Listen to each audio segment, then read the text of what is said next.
उत्तर प्रदेश में जारी कावड़ी यात्रा के दौरान अब भी मुख्तलिफ मकामात से तशद्दुद के वाक़यात की तिल्लात मिल रही हैं। मेरठ दिल्ली एक्सप्रेस वे का एक ताज़ा वीडियो मंजर आम पर आया, जिसमें कावड़ी यात्रा की तरफ से यात्रियों की तरफ से एक शख्स को मुबैना तौर पर बहस व तकरार के बाद मारा पीटा गया।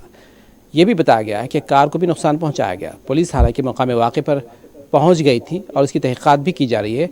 हालिया चंद दिनों के दौरान कावड़ी यात्रा के दौरान तशद्दुद के वाक़यात पेश आए और अमलाक को भी नुकसान पहुंचाया गया था।